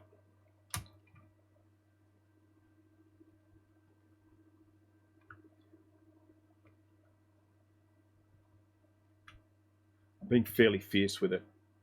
I don't really know that I have much of a choice, because there we go. I've still got a pin stuck in there. So let's just see if we can get that out now.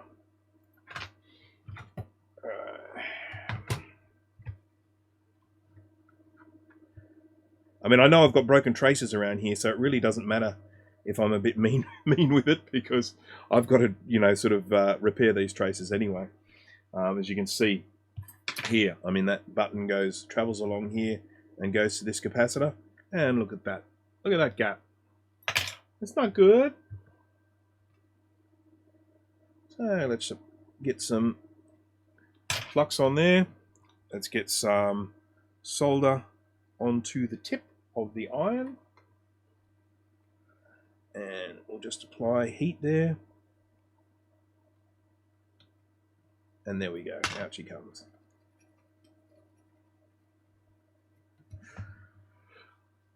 more wick here. Try and suckle that solder out.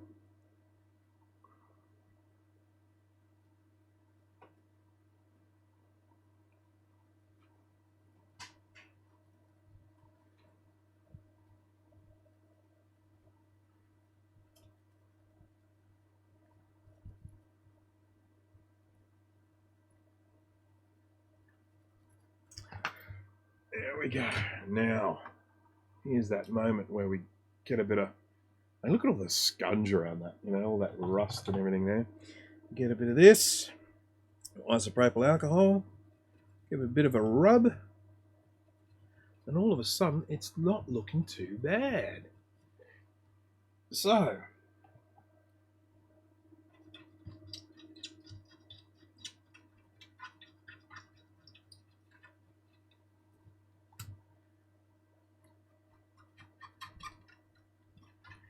and I'm going to have to do all of these components as well. They're all going to have to come off and get cleaned up and put back on again. I think at this stage, I think probably what I'm going to do is wrap up the stream. There is no real way I see that this can be done in a single stream. There's just too much work here. I've got to go around, find some replacement components. I'm going to work out how I'm going to stick them on. I need this to go to the ultrasonic cleaner. When it goes in the ultrasonic cleaner, I'm probably going to lose more components. So I will take some photos of this beforehand. And then, you know, we'll try and then put it all back together and see if we can get it to work. Now, I'm probably on the fence with this. I'd say we've probably got about a 50-50 chance of getting this to work. And so, you know, we'll just see. I mean, the area that concerns me the most is this area here all around the RAM. All this corrosion around here. Now, as if you missed this out in the stream earlier, these aren't missing components. They're meant to not be there. They're meant to actually be empty. But there is just all this horrible corrosion all around these RAM sims. Basically what's happened is the battery is leaked. This is on its side, and the alkaline from the battery has basically just leaked all the way down here and caused all that corrosion. Just as a great big line down the front. Now, of course, the good thing about that is because it was on its side, it did only affect this line down here. It's basically just a single, you know, a single strip along the front of the board, just along here. It could be a lot worse. It could be affecting the rest of the board as well if it was around the CPU or something like that. It is basically just down this front bit here. So the hope is that, you know, that this will be fixable once it's cleaned. So I will be popping this into the ultrasonic cleaner now, just to see how what it ends up looking like afterwards. And then I'm going to go in and try and source these missing components and try and get those on there. And then basically what I do is I then plan to do a part 2 of this stream and go through sort of the next step, and then hopefully then testing it out and seeing if it works, because we would obviously really love to see this working again. We would love to get a Quadra 700 up and running, save it from the scrap pile. Let's see, how did we go? We sat on we've been running for, I have no idea how long we've been running for, but we've been running for a little while. There we go, 2 hours we've been going, I think is how long we've been going for. That's a good stream length over the 2 hours, and I start to drift off. Would I foresee having to replace any of the RAM chips? Possibly. Once it's ultrasonically cleaned, I will know, because I'll get a better idea of what these legs are like. So when I ultrasonic clean it, I may actually find some of these legs actually come off with the clean. I mentioned before with the ultrasonic cleaner, what it does is it takes away a lot of that corrosion, it takes away a lot of that rust. Now, if the pin is comprised almost entirely of corrosion and rust, it goes in the ultrasonic cleaner and then the pin is gone. I've got examples of that here with other boards where I basically had it's an 030 chip that has the little pins coming out the side of it, similar to a chip like this one here. And basically what happened is those pins were just virtually nothing but corrosion. Put it into the ultrasonic cleaner, it comes out, and it comes out with no legs on it, or certainly half of them missing. Did it get fixed? No, it did not get fixed, Jay. Not that I ever really did expect that I would fix it in this initial stream. There's just simply too much to do, and it has to be ultrasonically cleaned before I can do much more to it. And I don't want to bore people with the time it takes me to ultrasonically clean it, wash it, and dry it. So that's the first thing. Ultimately, this does need to be cleaned. But I'm feeling reasonably confident. As I said before, I give it probably about a 50-50, maybe 60-40 in terms of 60% of it working, 40% of it not, once I get these other things sorted out. I can look at this and I can clearly see breaks in traces, which means that that's obviously a fairly good reason why it wouldn't work. And so I've got to go and repair all those traces. I may do those in the stream, I may not. It'll just be a question of, I don't want to be in a situation where I'm doing a Mac 84 8-hour stream on this one. So that's sort of where we are now. I've got a fair bit of work. Some of it I'll stream, some of it I won't. But I will be doing this in a second video.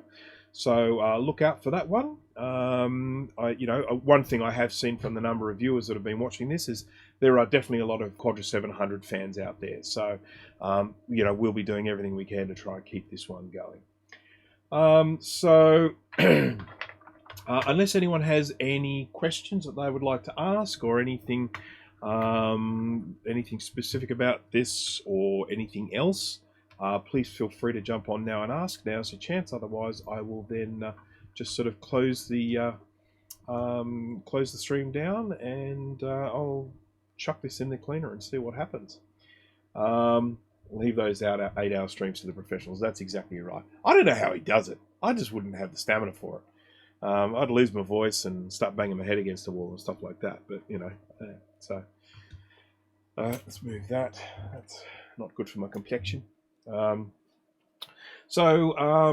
Thank you to everyone who joined. Thank you to everyone who has been watching intently. I do appreciate it. We've actually stayed with a fairly consistent number of viewers throughout, so I appreciate that. I appreciate the fact that everyone has stuck with it and stayed around. And I will see you at the next stream of this. I hope you enjoyed my new camera angle. I'm very happy with it. The fact that I can zoom right in like that. So, yep, once again, thank you guys. Thanks for joining, and hope to see you at the second part of this stream, when we will hopefully be resurrecting it. So thanks again, and have a good rest of day, evening, depending on what time zone you're in. Bye now.